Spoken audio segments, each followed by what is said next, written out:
Buenas tardes, bienvenidas, bienvenidos al Encuentro de Investigación, Innovación y Creación que organiza el Vicerrectorado de Investigación de la Pontificia Universidad Católica del Perú.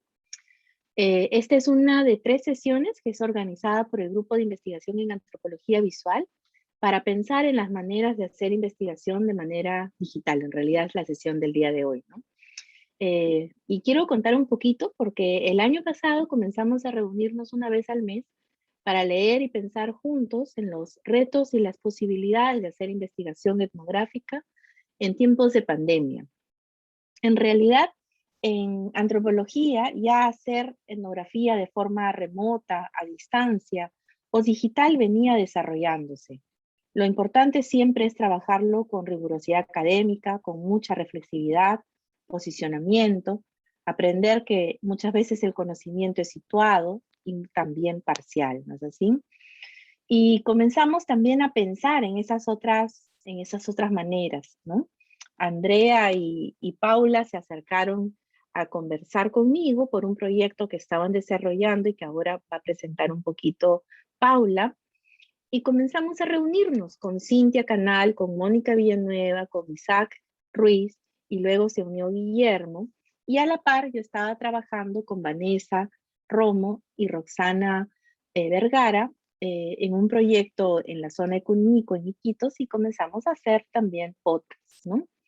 Entonces, esta sesión titulada La etnografía en la era digital, retos y posibilidades, es en realidad una manera de acercarnos a pensar de forma conjunta, ampliando la caja de herramientas de las metodologías cualitativas, también un tratar de ir más allá de la escritura, pensando también en la creación de productos de investigación diferentes que nos ayudan a ampliar el conocimiento y poder también enriquecer el saber, ¿no? Esta tarde vamos a tener las presentaciones de Guillermo Soto, de Paula Tafur, Andrea Mejía, Isaac Ruiz, y Vanessa y Romo y Roxana Vergara. Vamos a comenzar con Guillermo Soto. Su presentación se titula Producción de Peruanidad en Videoreacciones de YouTube. Guillermo es egresado de la especialidad de Antropología y es miembro de la organización Muro Llano. Sus temas de interés son medios digitales, la ciudad y las migraciones. Entonces, continuamos con Guillermo. Muchas gracias, Maquena. Bueno, voy a compartir mi presentación, un momento. A ver. Se ve la pantalla, ¿no? Ya.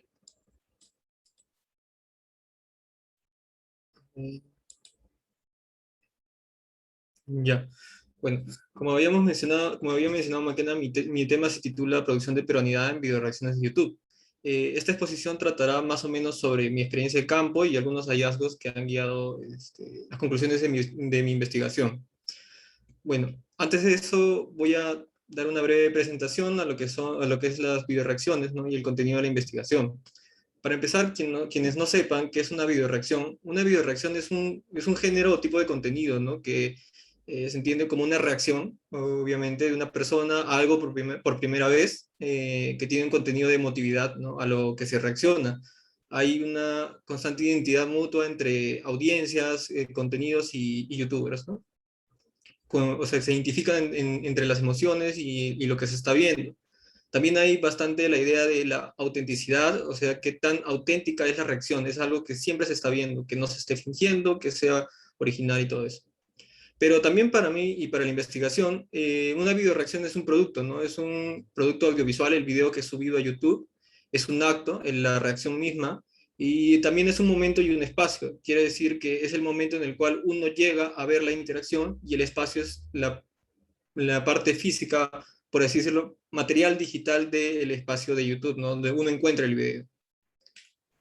Y dentro de las videoreacciones hay como subgéneros, ¿no? Y encontramos el contenido peruano o videoreacciones a contenido peruano dentro de este género, es un subgénero de la videoreacción, o que se podría llamar como género país o cultura, como suelen llamarlo tanto los youtubers como las audiencias, ¿no?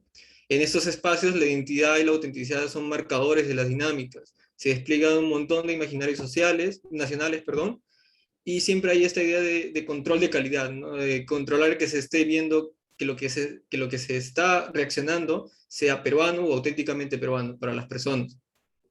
También en las dinámicas hay intercambios, ¿no? Como es una interacción, hay intercambios de saberes, de valoración sobre lo peruano, sobre lo que se sabe y lo que no se sabe. La investigación está guiada en base a dos canales, que son Kevin GG y Trap Life GM, que están dirigidos por los youtubers Kevin y Dani, ambos de nacionalidad española. Por otra parte están las audiencias, quienes ven estos canales que están usualmente identificados como peruanos, pero en realidad no podríamos saber a ciencia cierta si todos son peruanos. Y como es un medio transnacional, en realidad hay personas de diferentes partes. Y las audiencias están, yo las he clasificado entre espectadores usuales, seguidores y fans, ¿no? Que se vinculan con el canal de una forma afectiva o simplemente por verlo. Dentro de estos grupos hay formaciones de comunidades usuales, usualmente se albergan en chats de WhatsApp o Discord o Telegram o incluso páginas de fans de los youtubers. Entonces los protagonistas de estas videoreacciones o de mi investigación son los youtubers, amigos y familiares, personas que aparecen en un segundo plano en los videos a veces, moderadores y administradores que también serían parte de las audiencias, pero funcionan como una especie de mediadores entre los youtubers y el resto del público. Y por último están los seguidores y fans entrevistados, ¿no? Las personas que yo he contactado para mi investigación, que corresponden alrededor de 6 personas para cada canal. Bueno, el objetivo de mi investigación era en ver de qué manera en este medio, YouTube, se desplegaba un montón de reproducción social de hechos que ya acontecían previamente, de estos imaginarios, ¿no? Nacionales. Para ello me guié de 4 enfoques, la performance para entender más o menos el acto mismo de la videoreacción, la multimodalidad para entender los sentidos de lo que se estaba reaccionando, las representaciones y todo lo que, los discursos. La idea de paisajes tecnológicos de Paduray me sirvió bastante para entender estas prácticas inscritas en un contexto global transnacional. Y lo de imaginarios nacionales para entender precisamente el sentido de la expresión de peruanidad dentro de las videoreacciones. Ahora sí, entraré a la parte de lo que es el campo. El campo fue mayormente digital. Está basado en 3 etapas. La primera etapa está relacionada con lo que es una exploración digital, ¿no? Para más o menos conocer los canales, entender la lógica, para luego pasar a un proceso de selección. ¿Por qué? Porque al haber en los canales más de 100 o 150 videos era difícil trabajar con todos y por lo que tuve que buscar algún patrón o alguna forma de sacar muestras representativas de todo el contenido, ¿no? Y luego de esto pasé a una etapa de estrategias de archivo, ¿no? Buscar de qué manera podría almacenar esta información para que no se me pierda o fuera de fácil acceso. Y este lugar de archivo tenía que ser un lugar que me permita al mismo tiempo sistematizar todo mientras lo archivaba y hacer el análisis, ¿no? Que era, mi análisis era la triangulación como intersección entre las dinámicas de audiencias, youtubers y el producto a reaccionar. Y por último está la observación participante, que es más mi experiencia como usuario investigador. Yo antes de la investigación era consumidor de las videoreacciones y llegué a la investigación ya como un consumidor, como parte de la comunidad, por así decirlo. También he participado en las transmisiones en vivo, ¿no? He participado en los chats, he conversado con la gente, están los chats grupales, me he inscrito en varios y he participado en un evento presencial. Es por eso que en parte mi metodología está, si bien está basada mayormente en lo digital, también tiene su parte presencial, ¿no? En el terreno de lo físico, podríamos decir. Es una combinación de ambas estrategias. Por una parte, mi mesa digital, por ejemplo, es una representación de este aspecto digital, o no, entre comillas, no presencial del campo, que lo trabajé en una plataforma llamada Miro. Y la parte presencial podríamos verlo a través de la asistencia a este evento, que es un meet and greet para conocer a uno de los youtubers. Pero en esta práctica de combinar las metodologías y al mismo tiempo participar en actividades digitales y físicas, tanto sincrónicas como asincrónicas, me hicieron cuestionar un poco la idea de qué es lo presencial, ¿no?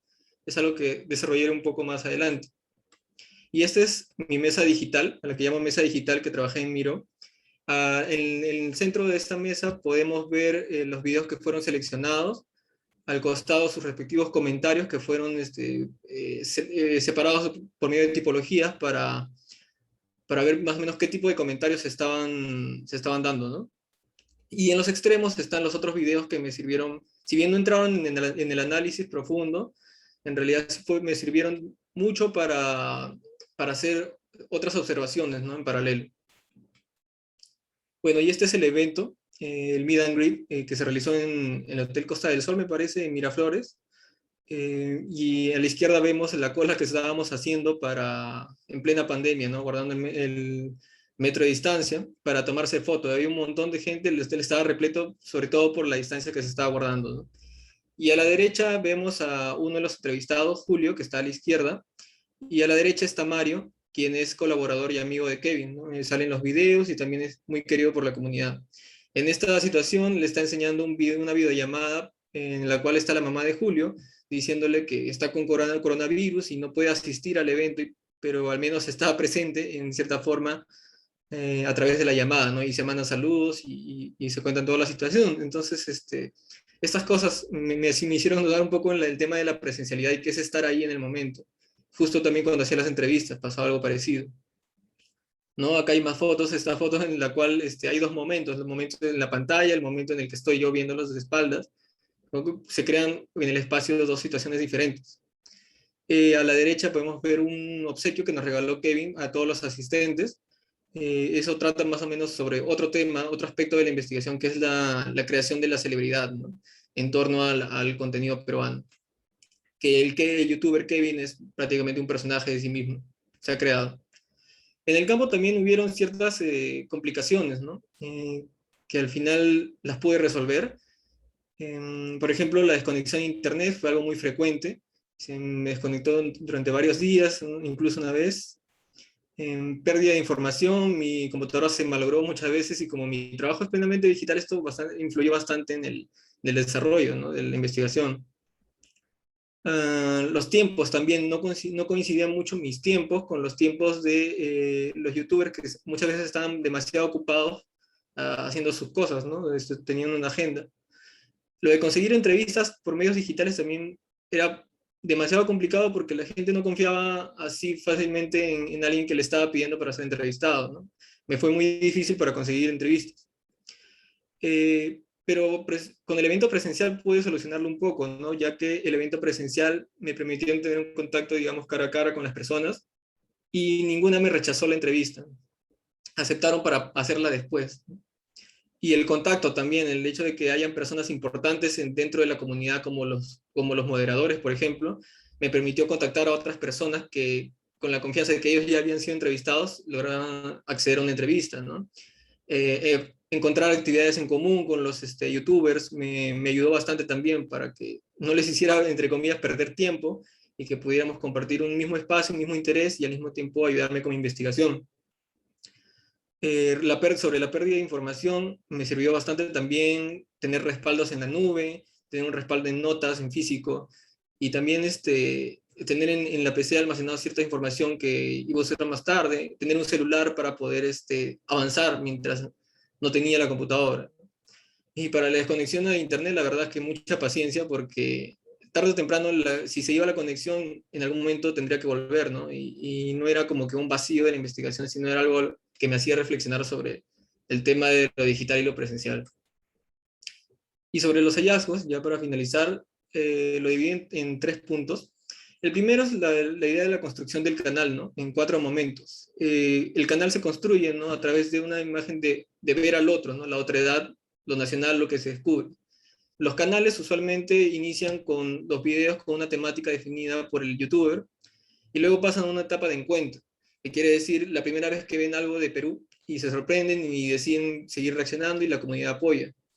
El tercer punto es el giro de contenido, cuando ya el canal deja la temática anterior que estaban haciendo y se direcciona a contenido peruano. Y el cuarto etapa es la familiarización, ya cuando los youtubers deciden no hacer más necesariamente video reacciones, sino que ya están más interesados en aprender, en conocer, incluso viajar al Perú. Pero en todo este proceso no solo son los youtubers, sino también es la participación de las audiencias. Las audiencias comentan, sugieren que se vean ciertos videos, apoyan, se sienten orgullosos, ¿no? Entonces, de esta forma, ellos también están una producción compartida, lo que yo lo llamo como el proceso de coproducción, ¿no? Y en este proceso de coproducción de los canales también se coproduce la peruanidad. Por ejemplo, ¿no? Estos dos videos, el primero es de youtuber Dani, que Dani se dedicaba a hacer reacciones a música de género urbano, como él lo llama. Entonces un día le presentan a Leslie Shaw, que en una canción creo que es del género reggaetón, pop, y él descubre otra cosa, se sorprende y el público peruano, podría ser, lo sigue apoyando. Y en el caso de Kevin, él llegó por la comida peruana. Unos youtubers lo invitaron, pero Kevin y su novia Bárbara ya estaban haciendo blog de viajes sobre comida y esas cosas. Entonces, cada uno llega por caminos distintos haciendo sobre algo parecido, ¿no? Lo peruano. Sobre la idea de coproducción de peruanidad, hay esta idea de volverse peruano y cómo ser un verdadero peruano también entre las audiencias, ¿no? La legitimación de lo que es o no es ser peruano. Yo lo entendí en tres aspectos, ¿no? El primero es el modo de ser, es la forma en la cual los youtubers incorporan jergas, ¿no? Formas de hablar, formas de pensar que ellos mismos asumen y los peruanos también en las videoreacciones asumen que es lo típico de un peruano. Guille, También la un idea de minuto. valorar lo ¿Mm? nuestro. Un minuto. Ah, ya. Lo de valorar lo nuestro, ¿no? Sentirnos orgullosos, es algo que salía bastante en las entrevistas también. La autenticidad, que los youtubers se interesen sinceramente por lo que están viendo y que no sean algo que ellos busquen por likes o por más vistas, ¿no? Es algo que bastante se decía en las entrevistas y en los comentarios de las reacciones también, ¿no? Por ejemplo, vemos como en un video se incorporan elementos de lo peruano o en otros se aprenden a través de programas de televisión a hacer, entre comillas, peruano, ¿no? Y hay comentarios, las respuestas corresponden a ello también, respuestas de orgullo, o por ejemplo el último comentario que me interesa bastante, que es un español volviéndonos a conquistar, pero esta vez con amor, ¿no? Ese tipo de relaciones entre España, Perú, eh, y la relación peruano local, extranjero también es, ¿no? Relacionado con la historia y otros procesos. Y ya para finalizar, lo que resume mi trabajo es esta idea de cómo se reproduce lo social, ¿no? A través de cómo se refuerzan identidades en el espacio de la bioreacción, se crean y se refuerzan vínculos también, se visibilizan aquí algunas cosas que muchas de las audiencias quieren que se visibilicen, la gastronomía, el Perú, sus lugares, su gente, ¿no? Pero por otro lado hay aspectos que también se reproducen y son los aspectos que son problemáticas acá en el Perú, ¿no? Lo que no se ve, por ejemplo, ¿no? Hay algo que no se ve mucho en los contenidos de bioreacciones es sobre afroperuanidad, indígenas o campesinos, ¿no? O incluso problemáticas sociales, porque hay esta idea de que se quiere mostrar lo bonito o lo que puede no, entre comillas, espantar a los turistas. Es la forma en la que se presentan, ¿no? Si es que se va a presentar estas cosas, se presentan muy decoradas o con humor o con otro tipo de romantización, exotización. Por ejemplo, si hablan de Amazonía, usualmente se habla de gastronomía o comida amazónica o naturaleza, pero muy poco se habla sobre la gente, sobre las problemáticas que hay ahí, ¿no? Y también es importante ver que en estos sitios de lo local también se reproducen dinámicas transnacionales, ¿no? ¿Desde dónde se está observando al Perú, ¿no? ¿Desde qué posiciones, desde qué países? Y en las bioreacciones, ¿qué encontramos más, ¿no? Lugares como Asia o Europa o Estados Unidos están observando lugares como Latinoamérica, África, y entonces vemos que se están reproduciendo estas dinámicas no solo locales, sino transnacionales. Y bueno, eso era toda mi presentación. Les agradezco. Muchas gracias. Muchas gracias, Guillermo, por tu presentación. Además que con uno de los puntos de la presentación de Guillermo, y creo que también va a ser de la presentación de las diferentes ponentes que tenemos en la tarde, es que tratan casos distintos o de plataformas distintas. Y en el caso de Guillermo, él está, digamos, aprendiendo y ha mostrado cómo se utiliza el YouTube para la generación de contenido peruano a través de dos canales que son realizados por youtubers españoles, ¿no? Entonces hay una discusión transnacional sobre lo peruano que se da en estas plataformas. Pero a mí me parece sugerente la discusión sobre copresencialidad y presencialidad que se realiza a través de una investigación en plataformas digitales, ¿no? Vamos a continuar con la presentación de Andrea Mejía Contreras. Andrea nos ha mandado un video, creo que va acorde con la mesa, va a acompañarnos en un momento más, porque ahorita está en España. Andrea estudió antropología en la Universidad Católica, pertenece al grupo de investigación en antropología visual, también de la PUC. Dentro de sus intereses están de investigación, se encuentran el arte, la arquitectura, la antropología visual, la cultura material y los archivos. Ha estado vinculada a proyectos de investigación con el Instituto de Etnomusicología en la Universidad Católica, con la British Library, con el Instituto de Etnomusicología y la Freie Universitat. Ha sido parte de la investigación del archivo del documental peruano La Revolución y la Tierra, curadora en la exposición sonora Diversidad e Investigación Musical del Instituto de Etnomusicología de la PUC, y entre sus publicaciones están textos en revistas académicas antropológicas y un catálogo curatorial. Actualmente trabaja en la Galería de Arte Contemporánea Vigil González en el Valle Sagrado del Cusco. Entonces, un segundo, porque yo tengo el video y me acaban de enseñar cómo compartir video desde acá. A ver.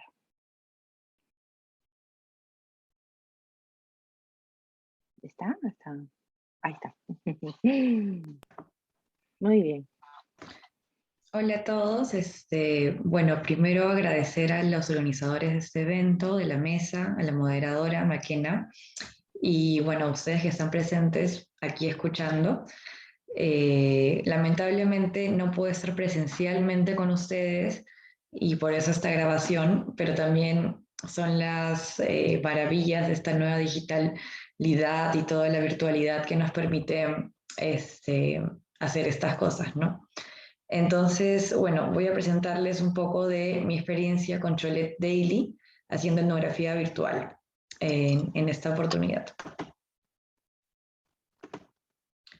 Creo que ya está. A ver. Bueno. A ver, mientras que carga. En esta mesa llamada La etnografía en la era digital, retos y posibilidades, voy a presentar Cholet Daily como una herramienta para la etnografía digital. Esta investigación fue parte de mi tesis de licenciatura sobre los cholets y bueno, en esta oportunidad les voy a contar cómo me fue con las redes sociales y la investigación. Tengo que señalar de que yo utilicé redes sociales antes de que comience el contexto de pandemia. Entonces, bueno, sí, es un poco diferente, pero fue justo unos meses antes de todo lo del coronavirus y la vuelta a la virtualidad que tenemos hoy en día, ¿no? Y quiero comenzar contándoles cómo es que yo conozco los cholets, ¿no? Yo los conocí a través de un video de Vice. En este video te mostraban los cholets y la moda de las cholitas bolivianas, ¿no? Entonces, yo conozco estos edificios a través de ese espacio virtual, porque, bueno, y eso también decía algo, había una circulación en distintos espacios de lo que se entiende o lo que se ve como cholets, ¿no? Había un interés también por consumirlo. Pero para comenzar, ¿qué es un cholet? Un cholet es un edificio de múltiples plantas, donde la primera es un negocio, o suele ser un negocio de diferentes tipos o tiendas de alquiler. En la segunda o en la parte posterior de la primera es un salón de eventos. En los departamentos de las plantas superiores, esos pisos suelen ser departamentos para los familiares y en la parte superior está la casa o chalet de los dueños. Los cholets pueden cambiar, puede haber una cancha de fútbol, de frontón, en uno de los pisos, en la terraza, puede existir o no, este chalet pueden ir variando, ¿no? Y hay muchos tipos, muchas formas. Para contarles un poco cómo, o sea, de qué va mi investigación también, yo veía el cholet como un objeto cultural, ya que tiene materialidad y agencia, las dos están vinculadas, y que tenía un valor simbólico y económico, ¿no? Entonces yo hago una aproximación desde los regímenes de valor donde circula el cholet, eh, o sea, esos espacios donde se generan distintos tipos de valor y están en juego distintos actores y cómo es que este valor simbólico y económico se está generando, ¿no? Entonces yo comienzo a buscar en Instagram, a seguir el hashtag cholets y comienzo a encontrar que los cholets, o sea, hay un montón de circulación pero en diferentes soportes. O sea, acá vemos al cholet, a una apropiación, a un cholet construido en una galería de arte, acá vemos un par de ilustraciones, pero también lo vemos en piezas de moda, lo vemos, acá también lo vemos en piezas de moda, lo vemos en fotografías y exhibiciones. Entonces, es en este mapeo que yo hago a través de redes sociales ante la imposibilidad también de viajar a esos sitios y conocerlo. Y, o sea, encuentro que este lugar, que es Instagram, congrega esta circulación del cholet. Y como congrega la circulación del cholet, eh, yo hago un Instagram con un archivo fotográfico que estaba generando durante mi trabajo de campo. Subo muchísimas fotos a este perfil, una al día, y bueno, eso soy yo tomando las fotos, entonces iba a los cholets, tomaba fotos por dentro, por fuera, como parte de mi investigación, hablaba con los arquitectos, con los propietarios, y los iba marcando. Entonces, ese es un mapeo que yo hice de los 2 meses que estuve en Bolivia, de todos los cholets que encontré y que fotografié. Y los iba ubicando o georreferenciando para ubicarme un poco y ahí saber dónde había acumulación y bueno, ver tendencias y todo eso a través de Google Maps. Y también iba como ordenando mis fotos, ¿no? Las fotos de cholets, que tengo como 1400, una selección para la tesis, los salones de eventos, otras, ¿no? Entonces, aquí vemos que las metodologías, o sea, las metodologías digitales y el reflejo de formas culturales, ¿no? O sea, ¿por qué no utilizar esos mismos dispositivos y sus métodos para resolver efectos de desorganización en la vida social y cultural, ¿no? O sea, ¿por qué el Instagram también refleja parte de lo que de la vida real o o lo que sucede al momento de la circulación, ¿no? Entonces, es una herramienta más, es un campo más donde estudiar estos fenómenos, ¿no? Y las personas, como dice Miller, las personas dotan a las redes sociales de formas culturales de todo tipo, ¿no? Entonces, a través de las redes sociales vemos que los usuarios de estas mismas las configuran, las crean hashtags, circula y todo, ¿no? Entonces, acá es un reflejo de la realidad, ¿no? O incluso es una realidad, de hecho. La propuesta que yo hice para utilizar Instagram fue inspirada un poco en Marcuse y los parasitios, ¿no? Los parasitios son una situación generada a propósito para recoger información, ¿no? El campo se construye. En este caso, yo construí mi campo digital a través de una plataforma de Instagram, ¿no? Y mi campo o sea, y también como mi campo era multilocal o multisituado, era, o sea, logísticamente imposible viajar a todos los países donde había alguna manifestación de cholet, ¿ya? Y poder mapearlo, conversar, ¿no? Entonces, bueno, diseñando y puesto en escena con cuidado para marcar, para lograr atraer a diferentes comunidades a la investigación. Eso es lo que dice Marcuse de los parasitios. Y claro, yo pensaba muy bien qué foto poner, qué cosa no poner, cómo ponerla, porque a través de las reacciones e interacciones que tenían con las fotos, yo podía recoger información como juicios de valoración, juicios estéticos, qué tipo de consumidores de esas imágenes hay o no hay, ¿no? Y también hacía algo de fotoilicitación, porque al mostrar cholets activo la memoria de los participantes y recojo información, impresiones, formas de valoración, etcétera, sobre lo que estoy estudiando, o sea, sobre la fotografía del cholet que subo, ¿no? Como Daniel Miller dice, la fotografía pertenece a la población de masas global que crea literalmente miles de millones de imágenes por día. Entonces, había miles de millones de imágenes de cholets en Instagram, muchas convocadas por el hashtag cholet, ¿no? Entonces, ahí yo encontraba el fenómeno, ¿no? Y la gran cantidad de circulación de imágenes está haciendo un medio de comunicación más. O sea, el Instagram era un medio de comunicación y un espacio donde se estaba generando valor, ¿no? Entonces, lo que yo hice fue, como tenía muchísimas fotos, comencé a subir una foto diaria los primeros 100 días, ¿no? Subía una foto casi al mediodía, más o menos, entonces veía quiénes le daban me gusta y quiénes comentaban con relación a los cholets, ¿no? Entonces entraba a los perfiles de las personas que le daban me gusta y trataba de sacar si eran arquitectos, si eran artistas, si eran, o qué vínculo, cómo es que podían llegar a los cholets, ¿no? Incluso a algunos también les escribí preguntándoles.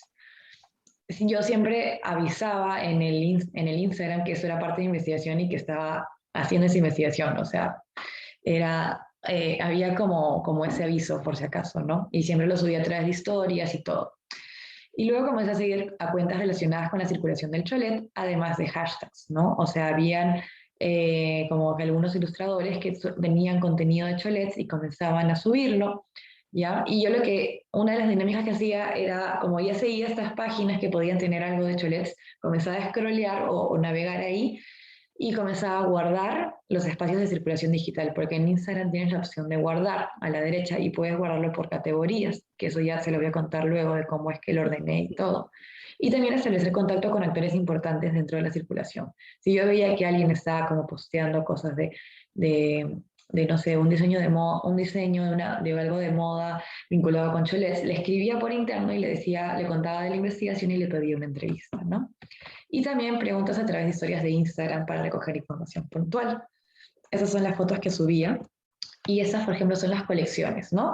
Acá veía cómo es que el cholet circulaba en el régimen arquitectónico, en el régimen de interpretación de espacios comerciales, de reinterpretación de foto o postfotografía, de reinterpretación de instalaciones o ilustraciones, ¿no? Entonces, yo iba creando un poco el archivo y ordenándolo.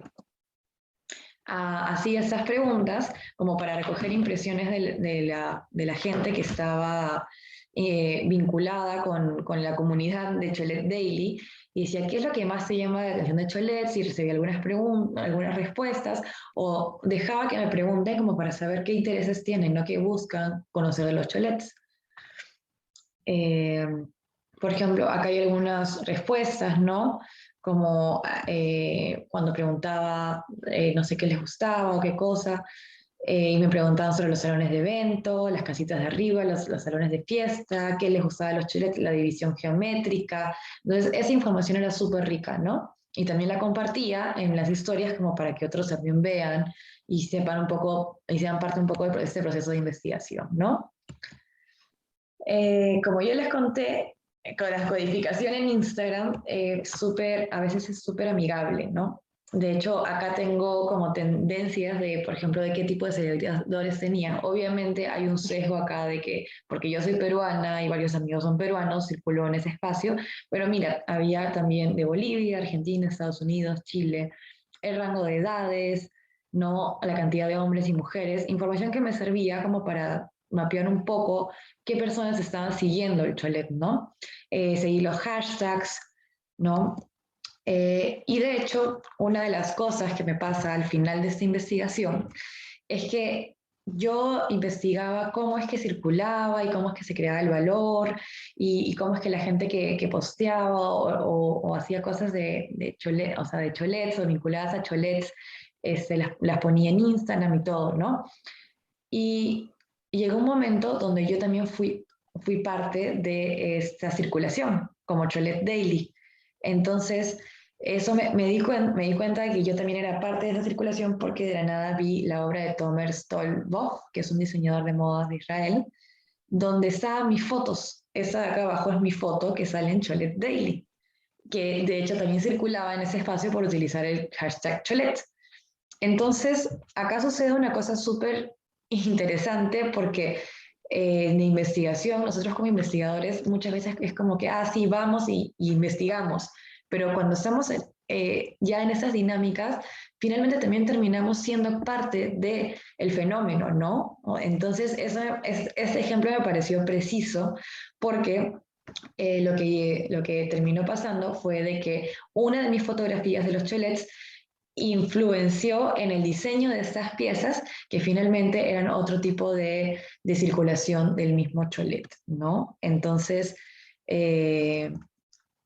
aquí también vemos, por ejemplo, esta es mi foto también, y esas son como los mood boards de Tomer, ¿no? Que era para en lo que se estaba inspirando para sus diseños, ¿no? Entonces es una cosa súper interesante ver cómo es que están funcionando estas dinámicas de circulación, al menos en redes sociales, y cómo es que también tú como investigador terminas siendo parte de ellas, ¿no?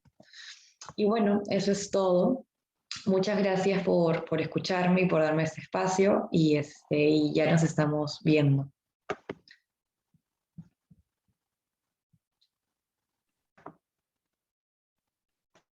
Gracias. Bueno, con el ejemplo de Andrea, que seguimos en lo que es una plataforma como la de Instagram, una de las cosas que además a lo largo de todos estos proyectos de investigación hemos estado aprendiendo es que lo primero es conocer cómo funcionan estas plataformas digitales, es decir, familiarizarte y conocer también a los sujetos a través de qué medios son los que más utilizan, ¿no? Uno de los rasgos de Instagram es el privilegio que le da o el protagonismo que le da a la imagen en sí y a la puesta en circulación de esta imagen, ¿no? El otro punto también es que comenzamos desde el año pasado, por ejemplo, a revisar y a leer mucha literatura vinculada a la producción y a cómo funciona el hashtag, no solamente como el vínculo o hipervínculo que traza relaciones y crea comunidades, ¿no es así? Sino también en su propia dimensión, incluso política, a través de un caso que comenzamos a revisar sobre todo los sucesos de noviembre del año pasado. Pero eso lo podemos, digamos, seguir conversando más adelante. Ahora vamos a continuar con la presentación de Paula Tafur Chávez, retratos de cuarentena en Instagram, percepciones y experiencias de cuarentena narradas en y a través de imágenes. Paula es licenciada en antropología y candidata a magíster en antropología visual por la Pontificia Universidad Católica. Es miembro de los grupos de investigación de antropología visual y del grupo de investigación en antropología amazónica, y actualmente se desempeña como predocente en especialidad de antropología y como investigadora en temas vinculados a género, arte y pueblos indígenas amazónicos. Entonces, seguimos con Paula. Gracias. Hola a todos y todas, muchas gracias por la invitación. Bueno, yo les voy a contar acerca de este proyecto que es una exploración que realizamos Andrea Mejía, que presentó justo hace ratito, y yo. Esto comenzó más o menos en marzo del año pasado. ¿Y de dónde nace, no? ¿A raíz de qué se origina esta intención de realizar esta exploración, no? Bueno, más o menos ya iban a los 15 días de la pandemia y tanto Andrea como yo nos cuestionábamos mucho qué significaba toda esta experiencia para nosotras, ¿no? Cómo nos íbamos adaptando sobre la marcha a una experiencia de emergencia que nunca habíamos vivido antes, ¿no? Y en ese contexto de tratar de mantener nuestros vínculos, de tratar de continuar creando y sintiéndonos como motivadas a hacer algo, ¿no? Se nos ocurrió empezar este proyecto que partía de la pregunta de qué podemos hacer para dar sentido a nuestras experiencias y comprender lo que pasa en el mundo y conectarnos a pesar del confinamiento, ¿no? Así nace este proyecto, Retratos de Cuarentena.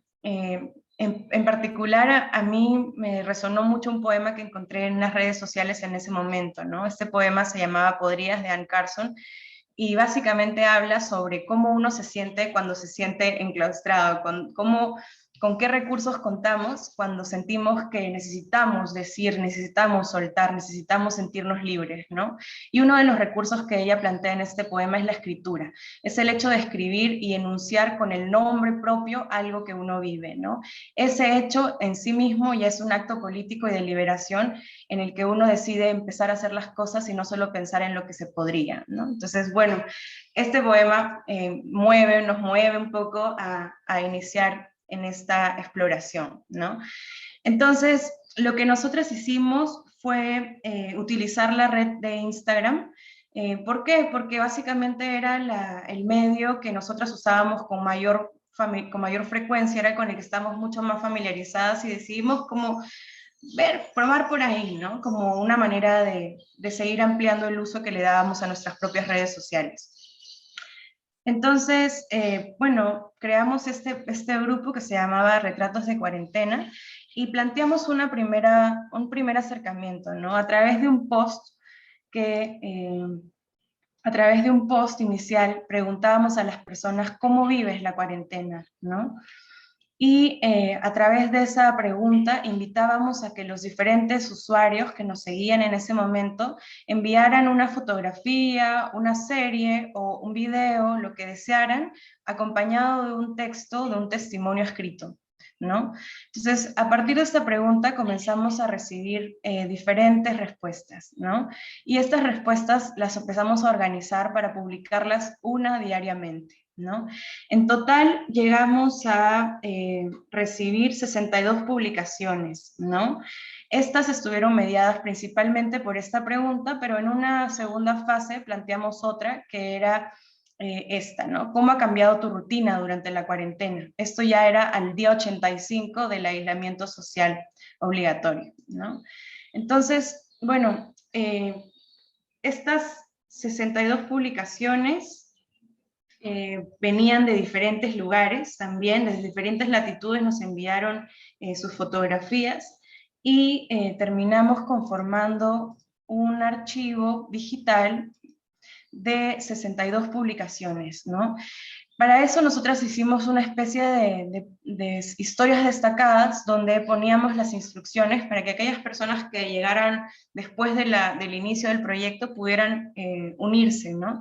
Entonces les pedíamos ahí, ¿no? Piensa en una foto que responde a esta pregunta y envíanos por el mensaje tus documentos, tus archivos visuales y tu testimonio, así también como el nombre que querías que llevara tu post, ¿no? Eso también era una facilidad que nosotras sentimos que era necesario de incluir, porque estas historias eran historias personales, eran historias muchas veces íntimas que revelaban sensaciones de sufrimiento o de malestar, o incluso muchas veces también de cosas alegres y positivas que había generado la pandemia. Sin embargo, también muchas de ellas tocaban temas sensibles, por lo que las personas preferían mantener el anonimato, ¿no? Entonces, bueno, dentro de las indicaciones también les comentábamos esa posibilidad, ¿no? Entonces nos enviaron estas fotos que de alguna manera documentaban sus vivencias, sus experiencias durante este aislamiento, ¿no? Bueno, nosotras partimos de estas premisas, ¿no? Tratamos de convocar la participación que fuera de manera voluntaria, y claro, esto comenzó siendo un ejercicio de poner en práctica diferentes posibilidades de las metodologías digitales y visuales de investigación. Ya nosotras en algún momento pensamos al principio de esta estrategia del Photo Voice, que es una estrategia de la investigación-acción participativa. Sin embargo, luego nos dimos cuenta de que la gente tenía sus propias maneras de acercarse a las fotografías, a las imágenes, a los videos, y ensamblar a eso sus testimonios, ¿no? Entonces nos empezamos a dar cuenta que no solamente podía ser un ejercicio de Photo Voice, sino también de fotodocumentación y fotolicitación, ¿no? ¿Por qué? Porque además, conforme se iba armando este archivo en la plataforma de Instagram, las personas también iban interactuando con cada una de estas historias que se revelaban, ¿no? Que se presentaban. Entonces, muchas veces respondían compartiendo de que ellos y ellas habían vivido situaciones similares, o que enviaban ánimos o apoyo o algún consejo, cosas así dentro de los diferentes posts que se iban dando diariamente, ¿no? Entonces, estas fotos iban activando, estos archivos que se iban conformando iban activando reacciones, iban activando respuestas, iban generando de alguna manera comunidades, ¿no? Las personas nos escribían también muchas veces por mensajes internos diciéndonos que se sentían felices de tener ese soporte, ¿no? De tener un canal donde pudieran no solamente como canalizar su voz, sino también sentirse acompañados y acompañadas por otras personas, ¿no?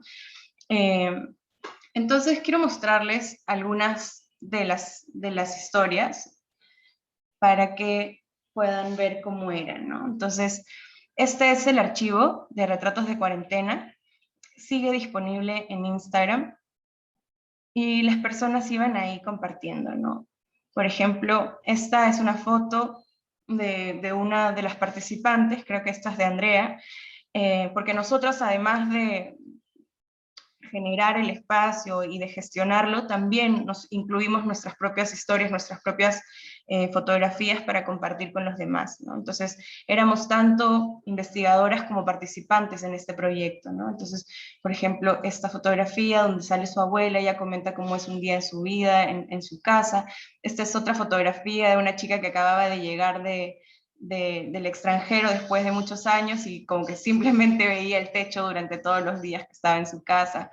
Esta es otra fotografía de una familia, ¿no? Que también comentan cómo sobrellevan la pandemia mientras que mantienen el cuidado de sus hijos pequeños, ¿no? Y en este caso es un poco todos estos dilemas que muchas veces diferentes madres y padres compartieron con nosotros, ¿no? Tratando de, de también involucrarse con este encuentro, ¿no? Tenemos fotos de diferentes situaciones, ¿no? Y diferentes testimonios que hablan de esas cosas, ¿no? Esta es otra foto, por ejemplo, de una mamá y cómo tuvieron que pasar el aislamiento en la familia completa en una habitación de un hotel, y así, ¿no? Incluso habían otros posts que involucraban el video, la composición, el collage, ¿no? Y esto era un ejercicio libre que nosotros justamente planteamos con la intención de conocer cómo es que las personas se acercaban no solamente a esta experiencia del aislamiento y de la pandemia, sino también al uso de este tipo de soportes y documentos para generar y compartir con otras personas, ¿no? Nosotros también fuimos... Eh, fuimos realizando esto y empezamos a tratar de entender entonces qué es lo que pasaba, ¿no? Qué es lo que nos mostraba a grandes rasgos este proyecto, esta exploración, ¿no? Entonces los temas centrales que atraviesan estos retratos son los cuestionamientos sobre el aislamiento social, las estrategias para afrontar el encierro y la incertidumbre, las interacciones y las reconexiones online y offline, la distinción entre el antes y el ahora, los efectos y las respuestas a las rupturas de los vínculos sociales, físicos o presenciales, la reorganización de las rutinas y actividades cotidianas, y muchas reflexiones también enmarcadas en torno al privilegio de clase, ¿no? Y a la gratitud de poder contar con ciertas condiciones para llevar este momento, ¿no?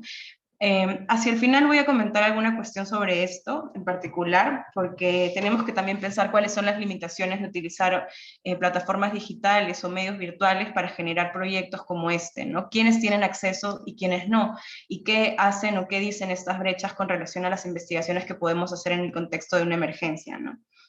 Bueno, así como los temas, las imágenes que conforman este archivo también son muy diversas, ¿no? Desde autorretratos o selfies, documentación de actividades y espacios de uso cotidiano, vistas de paisajes exteriores o interiores o domésticos, ¿no? Capturas de pantalla, de videollamadas, conversaciones virtuales, videocomposiciones, fotos de detalles del cuerpo, y personas y diferentes espacios con los que se comparte en ese momento, etcétera, etcétera, etcétera, ¿no? Entonces, esta gran diversidad nos prometió ver y comenzar a entender los múltiples dilemas y las reflexiones que suscita este contexto, ¿no? Y una de estas grandes reflexiones tiene que ver con los conocimientos previos y las actitudes para, a ver qué, tiene que ver con, acá voy a pasar algunas de estas imágenes.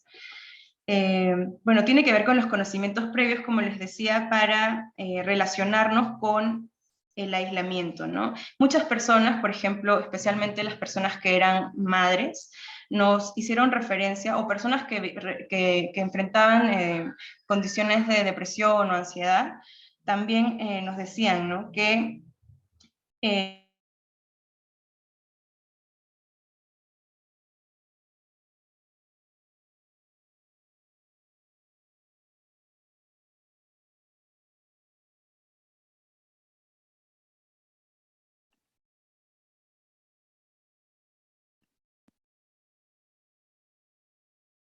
Paula se paró. Hola. Sí.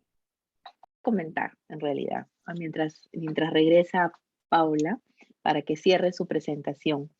Hay dos cosas que me parece importante, digamos, rescatando también la presentación anterior de Andrea y un poco el trabajo que venían realizando Paula con Andrea al inicio de la pandemia. Y es el uso de estas plataformas digitales para el diseño no solamente de proyectos, sino de situaciones metodológicas para la investigación social. Es decir, se diseñan y se proponen, básicamente bajo ciertos objetivos, como puede haber sido, por ejemplo, la página de Cholet Daily para poder recoger, en realidad, información para la investigación que venía realizando en el caso de Andrea. Y en el caso de Retratos de Cuarentena, es la manera de acompañarnos y generar, de alguna manera, investigación comunitaria en donde ellas participan también, no solamente como investigadoras, sino proponiendo sus propias fotografías, poniéndolas en circulación y en discusión sobre cómo es que están sobrellevando la pandemia, ¿no? Quiero ver un segundo si ya regresa Paula. Podemos darle... no está todavía, ¿no?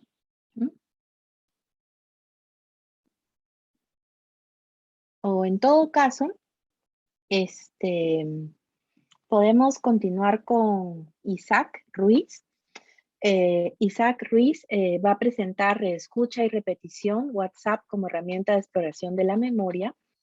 Él es artista experimental e investigador. Su trabajo se posiciona como una visión crítica hacia los modos naturalizados de recordar nuestro pasado reciente, así como de las fronteras lingüísticas e ideológicas que construyen una ciudadanía deseable, expulsando a los cuerpos que no cumplen con estos requerimientos. Ha sido ganador de diversos premios y reconocimientos a lo largo de su carrera, por ejemplo, el Premio Nacional de Artes Visuales de Trujillo en el 2018, los premios del jurado por mejor trabajo experimental y documental en los cines del Festival de Cine al Este del 2020 y Transcinema 2021.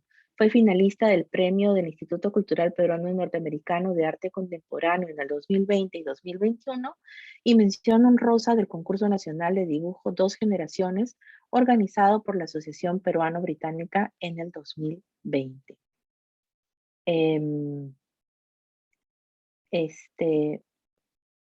Y acaba de entrar Paula. Entonces, creo que, bueno, ya presenté a Isaac. Yo creo que lo mejor sería que cierre Paula y continuamos con Isaac.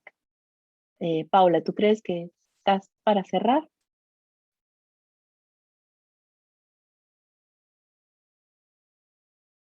Paula. Sí. Está desactivado su audio y video. Ya está. Ya, ahí está. Sí, para que cierres, perdón. Ya. Entonces vamos para cerrar. Bueno, entonces a grandes rasgos, ¿no?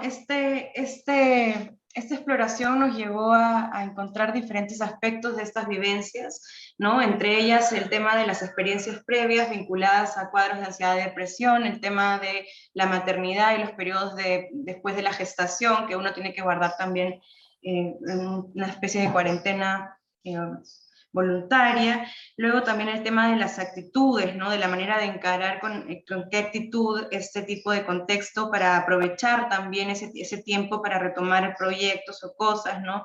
Nuevamente, este tema y la adaptación a lo digital también fue un tema muy recurrente, ¿no? Asociado al entendimiento de la vida online y offline que se hacía cada vez más visible en estos testimonios, ¿no? Esto marca de alguna manera un punto de inflexión respecto al uso que las personas dan de estas tecnologías, ¿no? Entonces, estas imágenes y estos testimonios nos permiten ver que las fotografías digitales no son objetos aislados, cuentan con narrativas, visualidades, formas de organización, audiencias y rutas de circulación. Muchas veces estos testimonios eran compartidos en las cuentas personales de las personas que visitaban la cuenta y empezaban a transitar por otros espacios más allá del archivo del lugar específico de Instagram. Luego también empezamos a ver cómo eran objetos performativos también, ¿no? Que se activan y que generan también espacios para la creación y la enunciación de cuestiones más personales, más íntimas. También sentimos que como una pregunta se activa una especie de comunidad, ¿no? Y también que es un espacio muy rico para poder también trabajar como campo de investigación, ¿no? Para utilizar ahí las diferentes funciones que la misma aplicación permite, ¿no? Ahora, esta etnografía digital también nos lleva a otras cuestiones que están vinculadas a algo que personalmente quiero utilizar para cerrar, que tiene que ver con el tema de la voz propia, ¿no? Con cómo hacemos etnografías o cómo hacemos antropologías desde una voz personal, ¿no? Y este proyecto, por ejemplo, me llevó también a el ejercicio de documentar mi propia vivencia, tratar de utilizarla también para comprender el sentido que le daba yo misma a esta experiencia, ¿no? Y a partir de eso también resulta este proyecto pequeño que es como una especie de mapeo autoetnográfico sobre mi contexto, ¿no? Entonces, yo parto de los testimonios que comparto y a partir de eso voy también identificando momentos clave de lo que ocurre en ese periodo, reconociendo también en mis propias narrativas qué temas están aconteciendo, ¿no? Y generando también una estructura que pueda servir para indagaciones después, ¿no? Entonces, toda esta exploración nos permite pensar no solamente en los usos que hacemos de lo digital, sino también pensar en maneras más creativas de generar, documentar y difundir las investigaciones que realizamos, ¿no? Entonces me parece que este es un buen momento para seguir a partir de nuestra familiaridad, a partir de nuestras propias emotividades y subjetividades, también llevar adelante proyectos que podamos seguir indagando y compartiendo como ha sido con este espacio, ¿no? Gracias. Gracias, Paula. Y creo que también contigo aprendemos las limitaciones que a veces trae los problemas técnicos y la conexión. Entonces, seguimos con Isaac, que va a presentar reescucha y repetición, WhatsApp como herramienta de exploración de la memoria. Y bueno, lo acabo de presentar hace un momentito. Y solo añadiría que Isaac es estudiante en la maestría en antropología visual. Isaac, entonces. Buenas tardes, ¿qué tal? Gracias por la invitación y ahorita les comparto la presentación.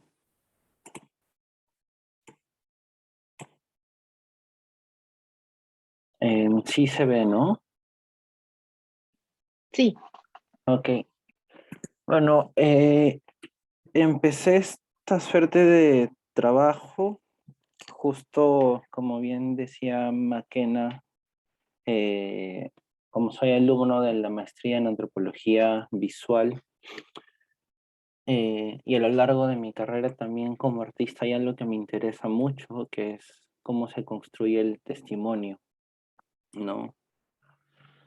Y por una cuestión básicamente autobiográfica, y es que yo soy hijo de militantes del MRTA, y esto siempre lo pongo en primera línea porque desde ahí es donde hablo, y siento que es de lo único que puedo hablar, desde lo que me afecta y lo que me atraviesa, ¿no?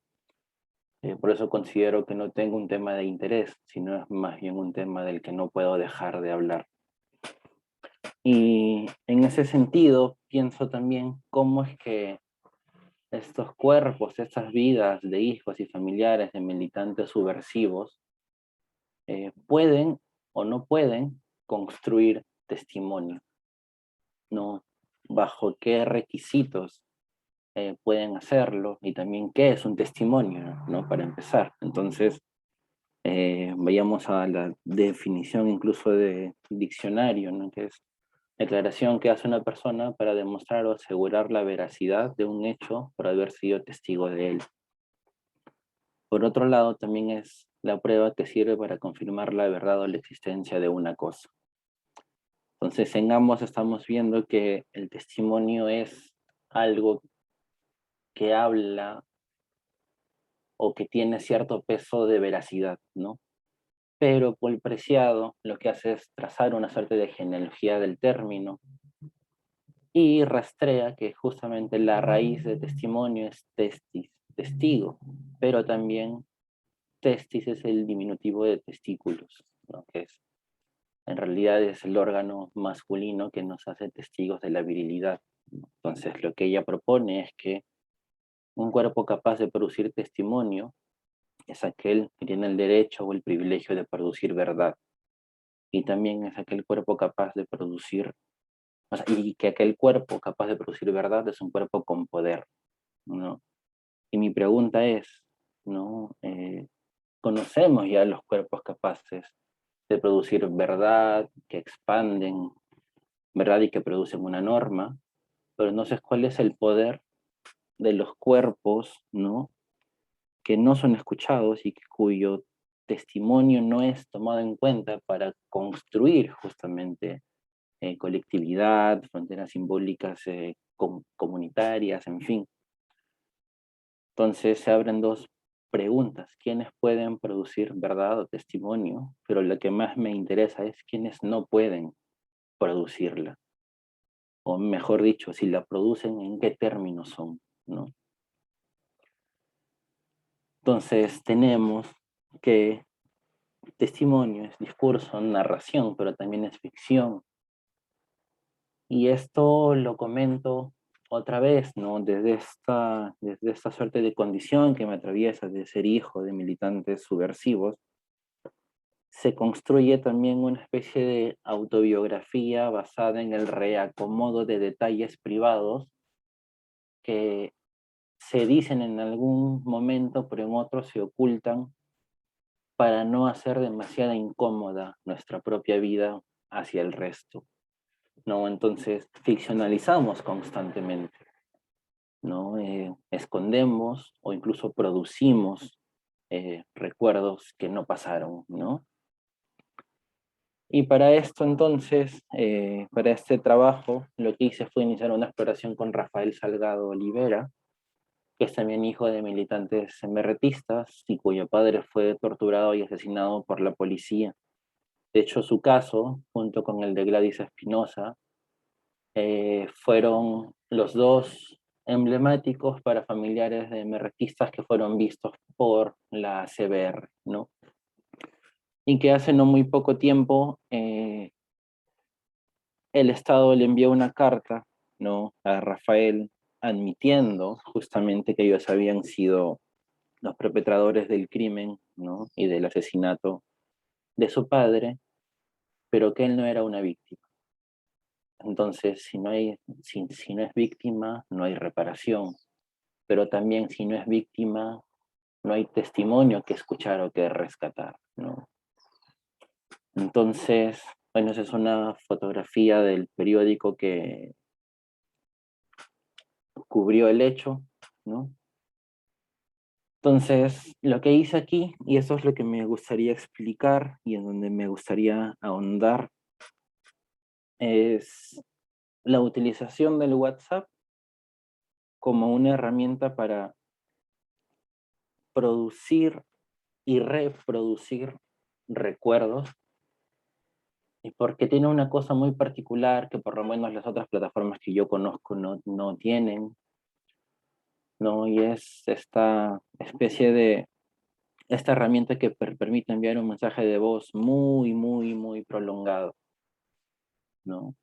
Y me interesa eso, más allá incluso de poder conversar en persona, porque el momento en el que uno manda un audio, ¿no?, por WhatsApp y se extiende demasiado, es como si estuviera conversando consigo mismo más que con otro. Entonces ahí hay una cosa que me parece sumamente interesante, porque lo que dice se va enriqueciendo y recargando hasta un punto que ya no sabes con qué empezaste ese audio, ¿no?, ese mensaje. Entonces, bueno, con Rafael iniciamos esta suerte de exploración, justamente conversando sobre el momento preciso en el que su padre fue detenido, ¿no? Que fue en las inmediaciones del óvalo de la Brasil, de hecho una cuadra antes, ¿no? Y entonces empezamos a conversar sobre qué fue lo que hizo él ese día. Y aquí también hay una cuestión importante, ¿no? Usualmente cuando recogemos información, no preguntamos más de 2 veces, ¿no? Es como que, y más aún ante un hecho traumático o algo tan fuerte, es por eso también que para que exista esta suerte de voluntad, ¿no? O de seguridad de poder repetir, reescuchar y reelaborar el recuerdo, tiene que haber, considero yo, un vínculo más cercano que el de investigador y sujeto de estudio, ¿no? Porque ahí es donde se produce justamente esa etapa que muchas veces no aparece en otras instancias de investigación, ¿no? Y me parece también importante el hecho de reflexionar también sobre cómo a veces pensamos o cuando recogemos información, aparece, por ejemplo, en las investigaciones, tanto escritas como en otros modos de materializarla, el testimonio, ¿no? Casi con palabras mayúsculas, ¿no? Y si hay un contraste a esa información, ese testimonio viene de otra persona, pero no hay un contraste a esa misma información proveniente de la misma persona, ¿no? ¿Qué podría producir eso, por ejemplo? ¿No? ¿Qué hallazgos o qué dudas, ¿no? O sea, ¿qué nos dice justamente eso, ¿no? ¿Qué posibilidades hay de reconducir la investigación justamente en ese espacio nebuloso de reelaboración constante del testimonio? Entonces, bueno, volviendo a esto, a esta narración de Rafael, se construyó una suerte de método que consistía en que él me cuente, ¿no? Lo que pasó ese día, cómo él lo vivió, y que cada 15 días me iba a volver a contar lo mismo. ¿Y por qué cada 15 días? Porque si era muy cercano el momento de volver a contar el testimonio, también iban a estar muy frescas, muy frescos los detalles, ¿no? Que él me había contado anteriormente. Entonces, la idea era justamente dejar que pase un tiempo prolongado para, en cierto modo, olvidar esa versión anterior, ¿no? Y ver qué elementos nuevos surgían después. Y eso es lo interesante, porque como acá bien se menciona en este esquema, es como que supongamos que el evento X es el momento de la captura de su padre en el óvalo de la Brasil, ¿no? En el primer audio, ese evento X se construye por los momentos A, B y C. Pero luego de 15 días, al volver a contarme la misma captura de su padre, ese elemento está constituido por los elementos D, E y F, ¿no? Y a medida que se prolongan estas repeticiones del testimonio, lo interesante es que hay un punto en donde yo empiezo a comentarle, por ejemplo, oye, pero en el audio anterior me contaste esto, ¿no? O aparecía esto y ahora aquí no aparece, ¿no? Y en lugar de añadirlo, lo que él, o sea, la respuesta de Rafael era, así yo te conté eso, creo que no me pasó en realidad. Entonces ahí es donde justamente me pregunté, ¿qué hubiera pasado entonces si me hubiera quedado solo con o sea, con la primera versión de su testimonio, ¿no? ¿Qué pasaría o sea, qué no hubiera dejado que emerja después? Entonces me interesaba eso, casi una suerte de vaivén, de reelaboración constante del pasado, que es en donde realmente se construye el único poder que tienen, o que tenemos los miembros justamente que conformamos a los familiares de militantes subversivos, es que nuestro poder y nuestra capacidad de supervivencia es la de producir verdad para nosotros mismos, ¿no? Porque solamente nosotros somos los únicos dispuestos a escucharnos, ¿no? Y eso es importante también porque justamente tenemos las versiones hegemónicas que lo que plantean es construir una mirada casi monolítica del fenómeno subversivo, sin contrastes, pero también sin contradicciones, ¿no? Entonces, apelar a esto, a la contradicción del testimonio contado por una misma persona, es también hacer evidente que el testimonio y el pasado en sí es una contradicción. No hay una correlación casi de 1, 2, 3, 4, 5 hasta el 10 o hasta el 100, ¿no? Sino que es más bien hechos que aparecen y que ante la magnitud de lo que se nos presenta intentamos encontrar algo que pueda explicarlo y hacer un poco más vivible ese fenómeno, ¿no? Entonces, y esto vuelve también a ser una suerte de casi metacomentario en la propia disciplina, ¿no? Y es que, en cierto modo, nos hace dar cuenta que para llegar a esa instancia de producción, o mejor dicho, en donde a quienes investigamos estén dispuestos a repetir y reelaborar y abrirse para reelaborarlo con alguien más, estos recuerdos, ¿no? Que son contradictorios sobre un mismo hecho, tiene que haber algo más que una suerte de interés investigativo, ¿no? Tiene que haber un vínculo que atraviesa a ambos cuerpos, ¿no? Y que también nos da cuenta que es imposible acceder a conocer algo completamente y que más bien es lo que decidimos que se nos quede a nosotros para luego entregarlo a alguien más. Y que también, y esto tiene a veces tintes casi de sesión terapéutica en el sentido de que sí, pues ¿no? Al final la repetición constante de la narración sobre un mismo hecho, en cierto modo es un ejercicio terapéutico que permite a las personas que investigamos también poder encontrar la manera en cómo pueden hacer ellos más vivible un recuerdo, sin sentirse solamente y exclusivamente víctimas, ¿no? Sino que su poder está y su agencia está en reconstruir ese hecho de la manera en la que ellos quieren, desean, permiten, ¿no? Entonces, ahí viene la la segunda etapa o esta otra parte de la investigación, creo que ahí acabo, que es que más bien cómo expresar, o sea, cómo presentar algo así, ¿no? Y bueno, si me permiten, quisiera entrar aquí, pero no se puede, jeje.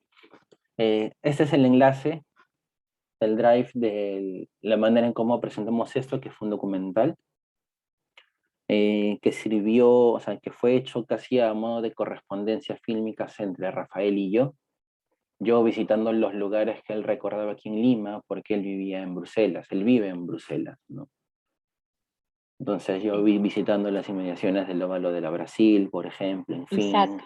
Sí, ¿tú quieres mostrar? Porque podrías, digamos, un minuto y muestras un pedacito ok, y de ahí sí, cierras. Y de ahí, sí, y de ahí cierras. Ujú, para sí, sí, pasar sí, a... que, Sí, ujú, que corra mientras yo voy conversando. sí, y de ahí ya y cerramos. Ujú. Sí, sí, sino que me interesaba mostrar esto, está cargando, no sé si ya lo pueden ver, pero en todo caso, Ahí. permítanme, sí, no, ahí lo ven,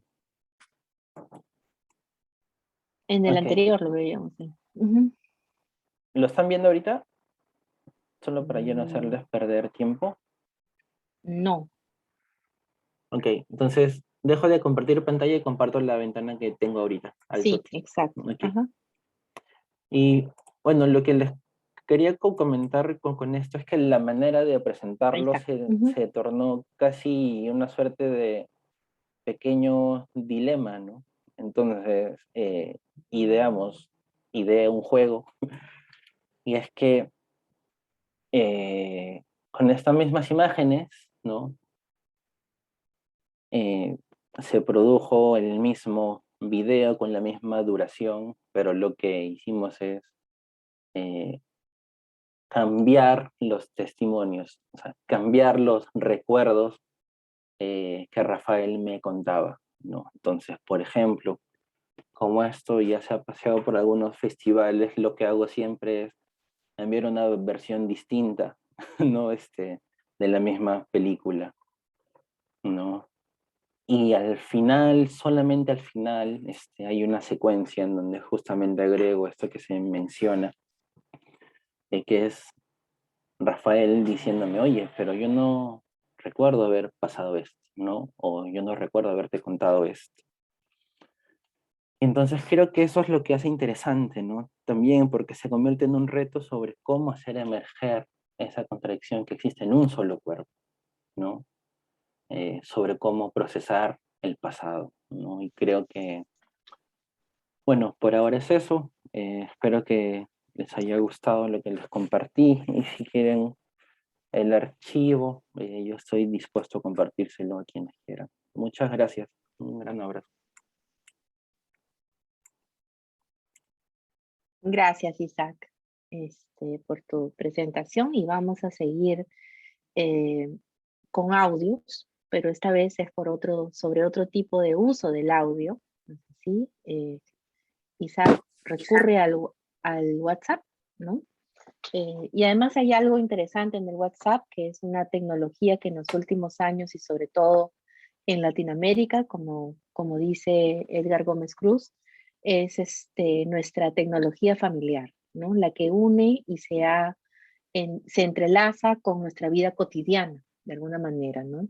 Los grupos de familia, los grupos de amistades, los grupos de trabajo, ¿no es así? Que comienzan a crearse como comunidades a través del WhatsApp. Pero el WhatsApp también tiene otros usos, ¿no? Vemos ahora cómo comienzan a circular información, por ejemplo, a través de WhatsApp, información política, incluso en algunos casos, ¿no? Y en el trabajo de Isaac, digamos, vemos cómo él está más bien explorando eh, la dimensión de cómo se construye el recuerdo, también desde esta suerte de repetición, de reensamblajes, de escuchas atentas, pero incluso también de las propias ficcionalidades que nos permiten continuar con nuestras vidas, ¿no? Y ahora vamos a seguir con Roxana Vergara y Vanessa Romo. Y en realidad ahí estaría yo, pero ellas son las que van a presentar, porque somos un equipo de 3 que trabajamos sobre otras maneras de hacer uso del audio a través de la serie de podcast Nuestras Historias desde Cuninico. Vanessa Romo Espinosa es periodista especializada en ambiente y pueblos indígenas, egresada de la maestría en antropología visual, mención honorífica en los premios CIP 2020 y finalista del Premio Nacional de Periodismo 2018 y 2019. Escribe para la web de periodismo ambiental Mungabay Latam. Roxana Vergara es abogada y egresada de la maestría en antropología de la Pontificia Universidad Católica del Perú. Forma parte de la Red Transandina Sustentabilidad, la Red Trandes. Actualmente trabaja en proyectos de investigación. Bueno, estamos en 2 proyectos de investigación, uno de Concitec y el otro con el British Academy, y en el diseño de políticas públicas en los temas de violencia, organización de mujeres indígenas y justicia intercultural. Entonces, vamos a escuchar a Vanessa y a Roxana. Sí, nada, buenas tardes con todos. Voy a compartir mi pantalla. Yo voy a ser la persona que voy a estar manejando este tema de la diapositiva. Un ratito.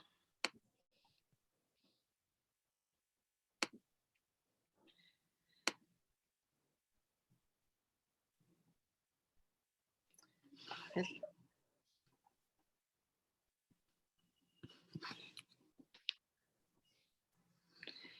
Bien, entonces, como Makena comentó, nosotros estamos aquí, Roxana y yo, en representación del equipo, para hablar sobre este proyecto de Nuestras Historias desde Kuninico, el podcast, ¿no? En realidad, este proyecto nace un poco, o sea, es un resultado, es como un anexo de otro proyecto más, ¿no? Donde nosotros estábamos, bueno, el equipo estaba viendo las formas de la afectación, de cómo el derrame, porque no sé si ustedes conocen, pero Kuninico, que está en el distrito de Urarinas, en Loreto, en el 2014 sufrió un derrame de petróleo bastante grande, es uno de los más emblemáticos, entre comillas, de los últimos años, ocasionado por Petroperú. Entonces, a partir de eso, hubo un interés de buscar cómo es que se impactó esto en la vida también de las personas de Kuninico, que son una comunidad Cucama-Cucamiria. Y bueno, entonces a partir de eso se llega a la zona, ¿no?, de Kuninico. El proyecto iba a terminar con un video, con un resultado también para ellos, con un video corto documental, pero llegó la pandemia, nos frustró como a todos todo, entonces tuvimos que replantear la forma de acercarnos nuevamente al campo, pero también qué proyecto íbamos a darle. Entonces así es como nace Nuestras Historias de Kuninico. Y acá decimos, ¿no?, los podcasts como herramienta para transmitir historias personales y hacer trabajo etnográfico. Entonces quería mostrarles así rápidamente. Nosotros consideramos, ya en un rato más les explico un poquito más, hacer 7 podcasts, 7 historias, no sé si lo pueden ver bien ahí, pero que tenían distintas temáticas que en realidad nosotros ya habíamos recuperado desde la presencialidad, porque hubo viajes que se realizaron, hubo muchas entrevistas. Además, Roxana ya conocía a muchas mujeres de Kuninico para otro proyecto que había realizado, entonces había cierta familiaridad con ellas y con las historias y con los temas que se repetían mucho en estas conversaciones, ¿no? Entonces es así como establecimos esta guía de historias que luego lo vamos a ahondar en mayor profundidad. Entonces, queríamos primero queríamos hacerles escuchar el intro, porque este trabajo se hizo, fue bastante colaborativo y en todo sentido, y la intro del podcast lo hicieron las mismas mujeres que fueron parte de ello, ¿no? Entonces les hacemos escuchar. Nuestras historias desde Kuninico.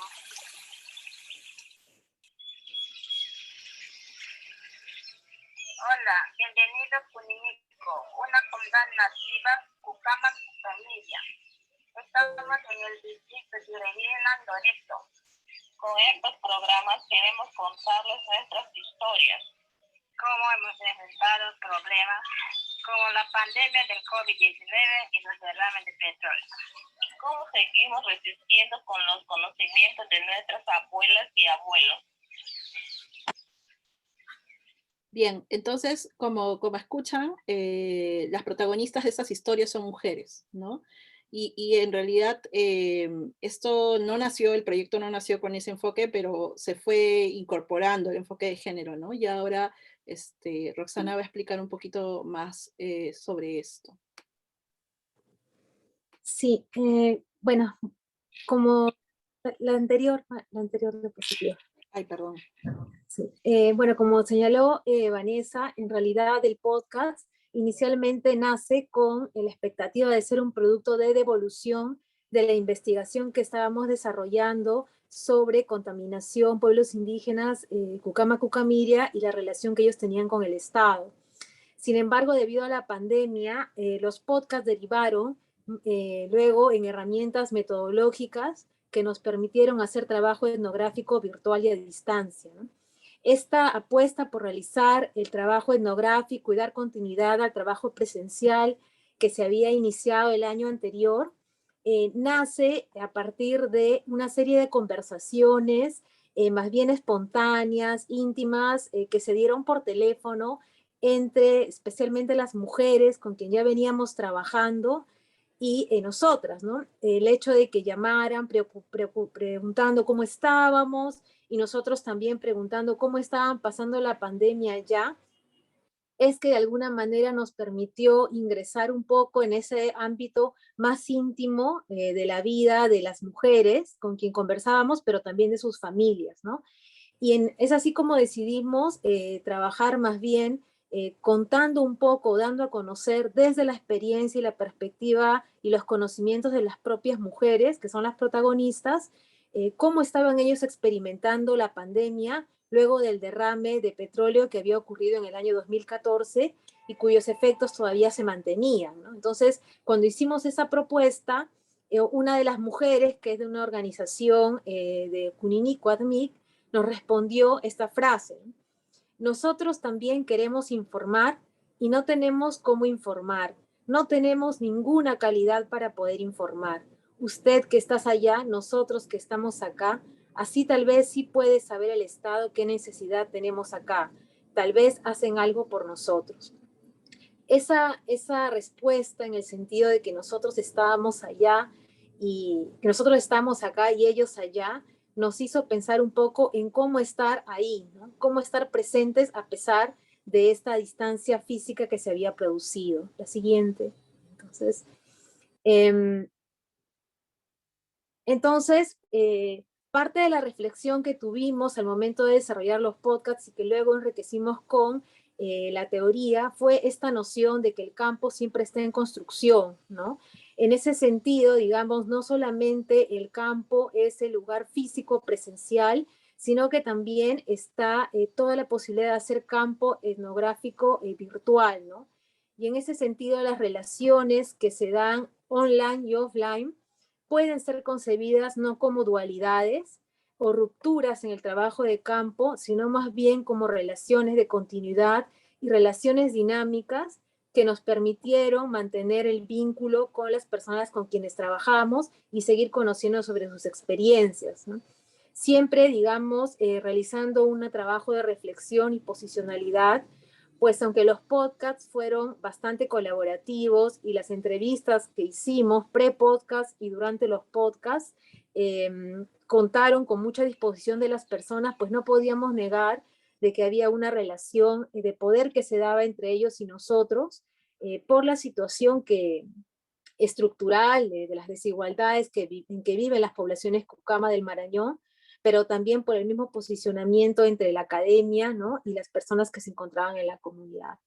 Y otro desafío importante también que se nos presentó era el tema de la voz, ¿no? Es decir, cómo representar, cómo dar cuenta de la voz de estas personas, de las mujeres, tratando de alguna manera de eludir lo que es el ventriloquismo, ¿no? Es decir, hablar por ellas, ¿no? Cómo poder transmitir esa voz fue uno de los principales desafíos que se nos presentó. Siguiente.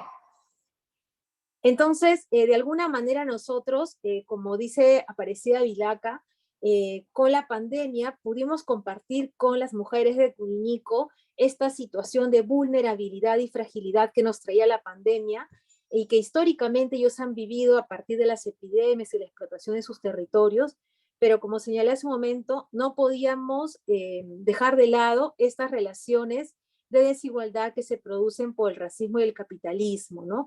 Pero nosotros queríamos de alguna manera dar cuenta y mantener ese vínculo con ellos que dio lugar también a compartir historias nuestras e historias que ellas nos iban contando de su experiencia diferente, ¿no? Siguiente. Una de las relaciones de desigualdad, por ejemplo, se plasmaron en lo que son las infraestructuras tecnológicas, ¿no? En Cuninico, digamos, hay, como en muchas comunidades nativas del Marañón, hay una deficiencia en servicios de teléfono, de luz en general, y entonces las poblaciones Cucama, conforme fuimos explorando, son poblaciones como otras que dependen mucho de la radio, ¿no? De la comunicación radial, han dependido por mucho tiempo, hasta hace poco, en el 2014, que luego del derrame se instaló pues una antena Vitel en la comunidad. Ay, perdón, se cortó. ¿Me escuchan? Sí. se instaló una antena vital en la comunidad que favoreció la comunicación de la comunidad en general con otras personas, ¿no? Pero la radio ya venía instalando, digamos, una cultura oral, ¿no? Pero además, en el caso de las comunidades del Marañón, existe una radio que es Radio Ucamara, que es una radio que viene trabajando desde el 2010 de manera muy intensiva en lo que es la revitalización cultural de la población cucama, ¿no? Y también es utilizada como un medio para informar a las comunidades, a los pueblos indígenas sobre las políticas que se están dando en el Estado, incluso las políticas y las medidas que se daban durante la pandemia.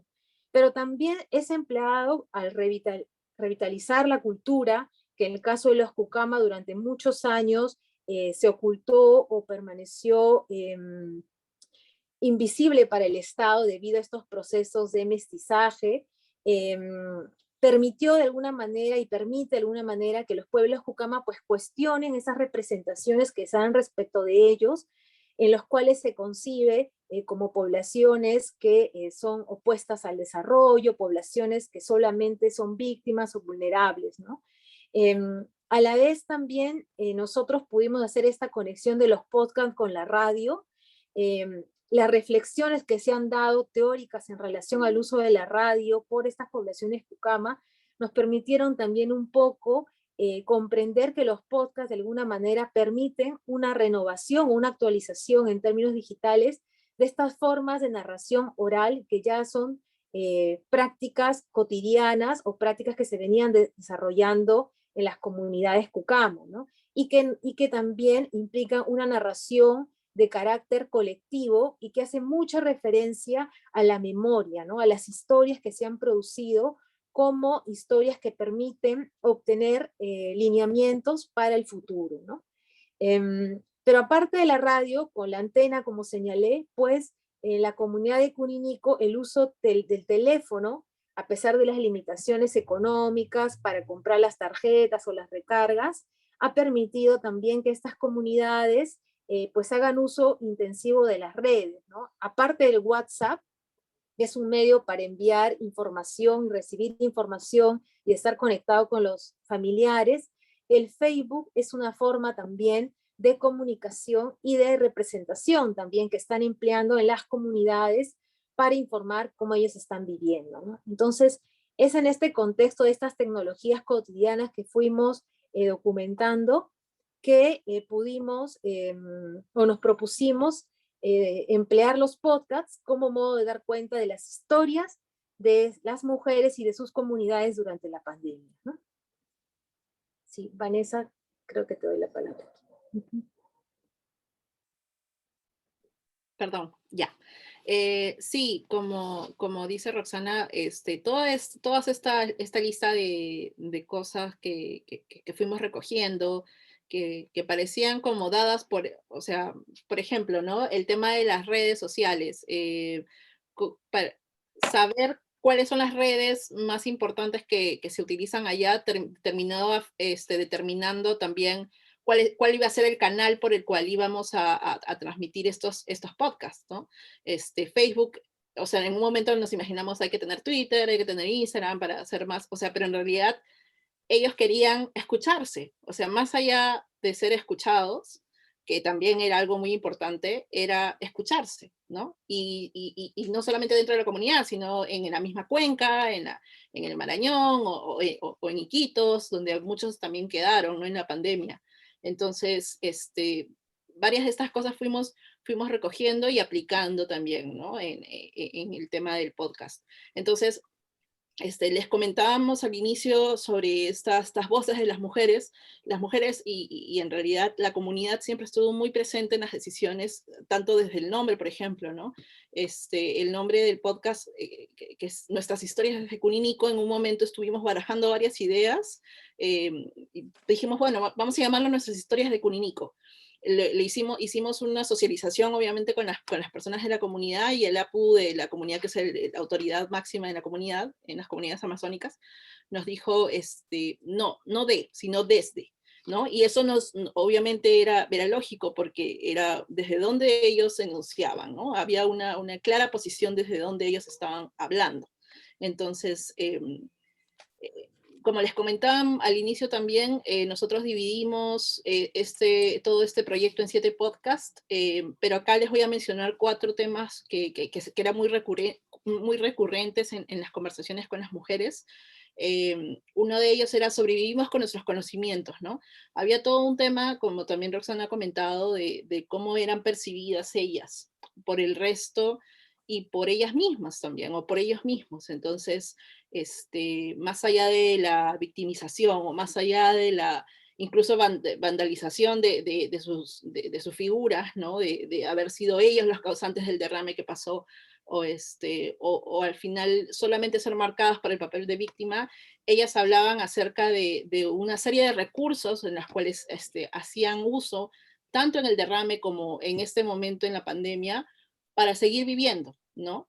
Entonces, y cómo también todo esto generó otros sentimientos en ellas, ¿no? Por ejemplo, acá, estos son 2 piezas y van a ver en el resto de diapositivas piezas gráficas que creamos a partir de los testimonios de los podcasts, ¿no? Que además eran mujeres líderes en la comunidad, ¿no? Nos aseguramos mucho que también haya esa representatividad, ¿no? Que hablan acerca justamente de este tema, ¿no? El tema de la colectividad también, ¿no? El derrame, en las conversaciones con ellas nos contaban, ¿no? Que el derrame terminó fraccionando.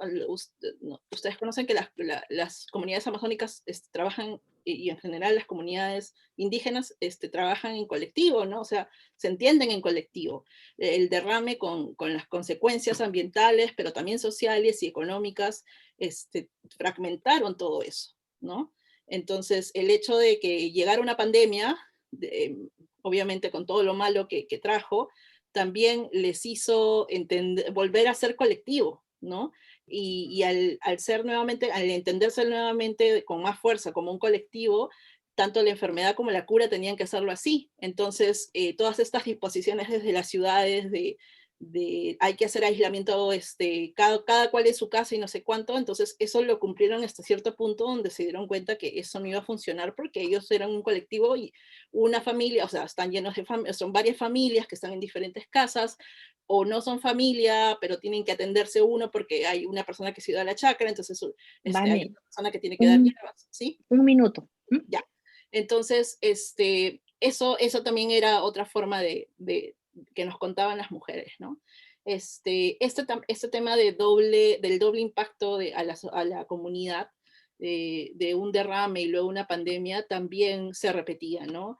Pero nosotros queríamos, igual, hicimos o sea, les dimos este espacio para que ellas hablen y que hablen en primera persona. Además, en ningún momento mediamos estos podcasts, nunca estuvo la voz nuestra, siempre estuvo la voz de ellas, pero también recogimos otras cosas, ¿no?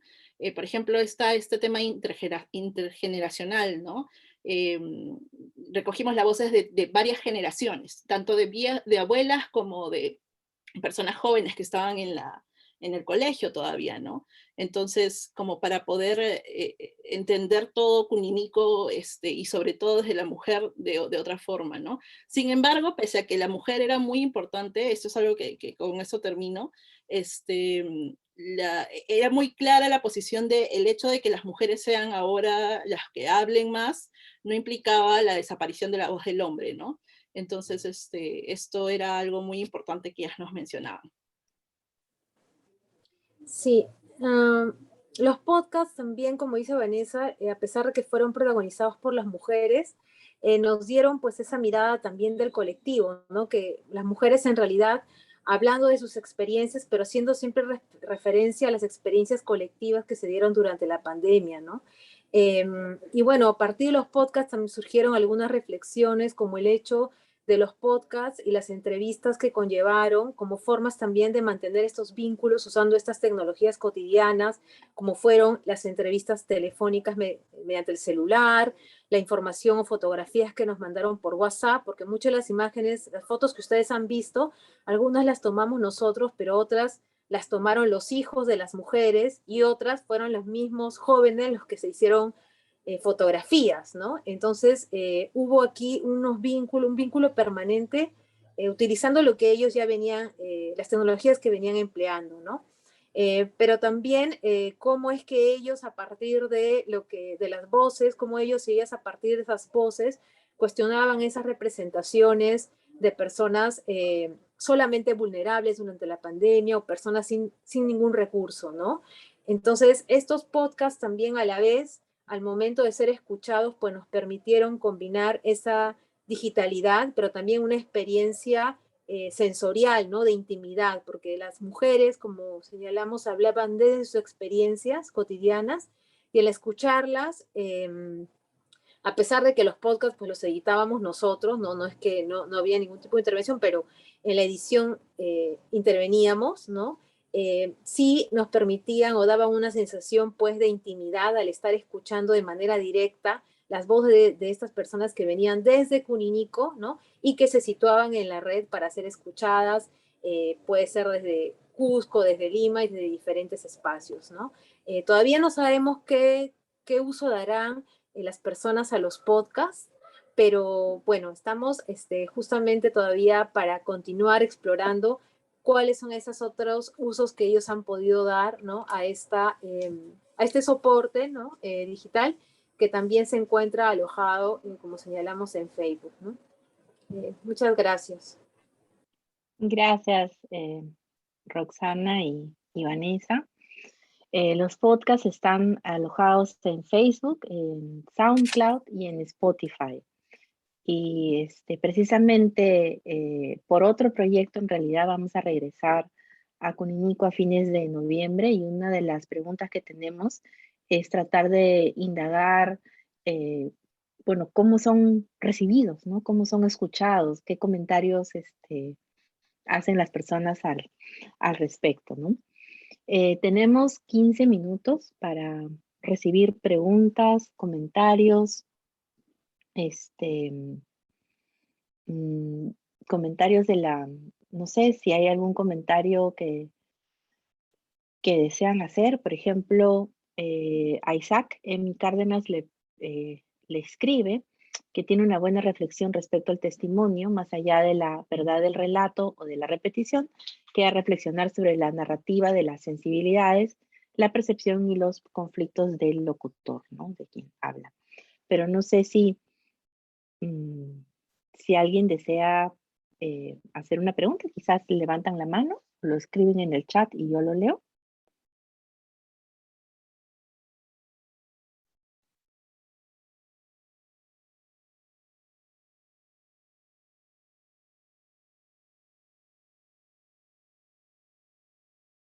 Carolina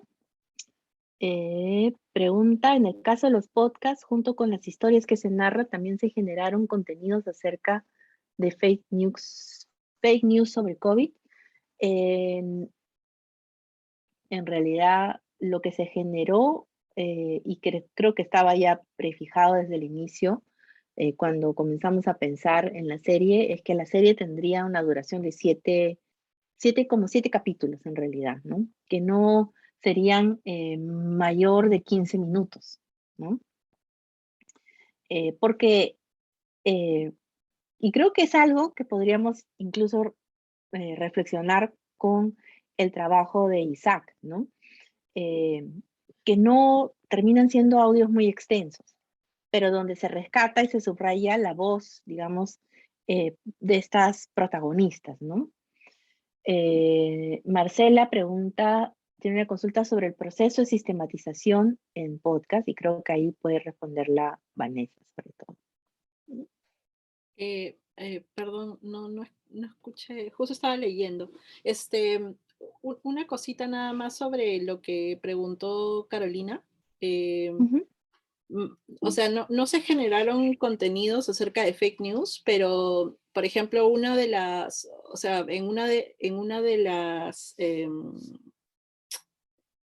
las entrevistas que tuvimos, se habló acerca de la ivermectina, ¿no? Y que les habían llevado como vacuna supuestamente contra el COVID, ¿no?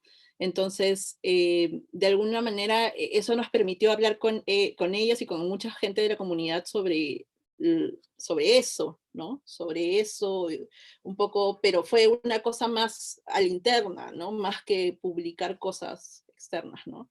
Lo otro de la sistematización no lo leí. ¿Cuál era, perdón, Maquena? Es la consulta sobre cómo fue sistematizado el podcast en SoundCloud. Ah, ya, o sea, bueno, así rapidito. Nosotros generamos o sea, como que generamos un temario de podcast con Maquena y con Roxana. Luego nos sabíamos que cada podcast iba a tocar una temática específica, íbamos a hacer de alguna forma una transición para terminar además con una reflexión sobre el futuro. Sabíamos también que el SoundCloud es una de las herramientas como más fáciles de poder poner en varias redes, ¿no? Por ejemplo, lo que pasa con Spotify es que si tú lo pones en Facebook o lo insertas en cualquier otra red, tienes que abrir o sea, te lleva a abrir, no lo abre en la misma pantalla. Entonces, eso generaba, por ejemplo, un problema de conexión con la gente en Cuninico. No tenía megas suficientes para entrar a Spotify, ¿no? Solamente para darle clic al play en Facebook. Entonces, SoundCloud fue lo que usamos.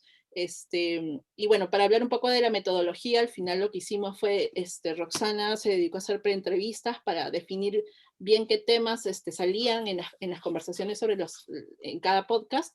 Luego yo hacía entrevistas a profundidad, hacíamos un guión y luego lo editábamos, ¿no? Y eso sí, como es que luego ya cada cual subimos a SoundCloud y no sé si ahí contesto la pregunta, pero eso fue. Muy bien.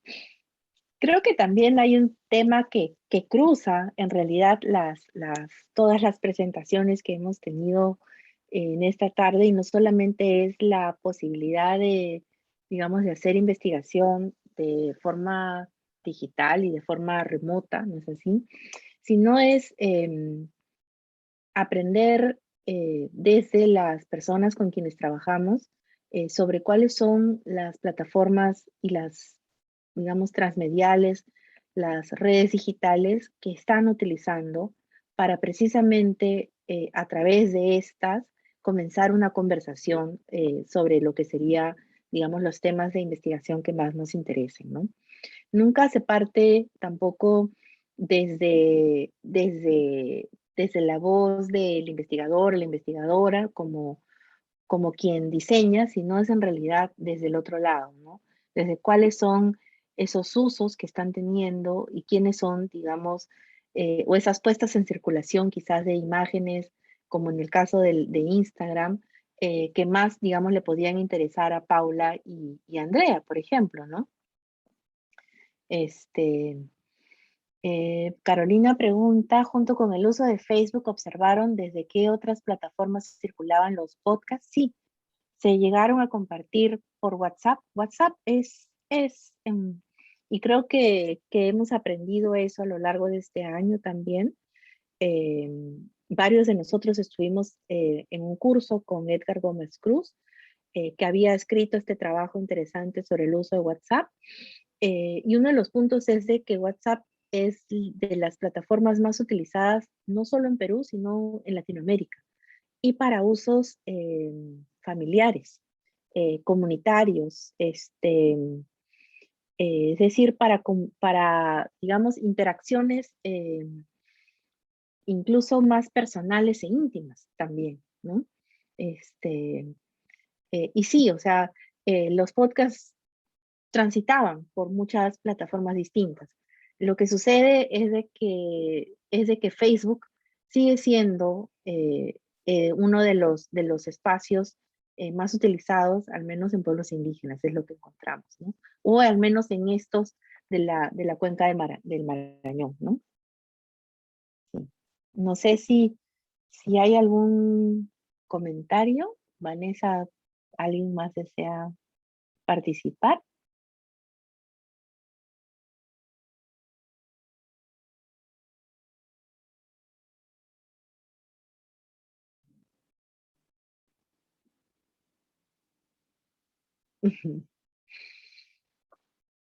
¿Sabes qué, Maquena? Yo tengo un comentario para Isaac.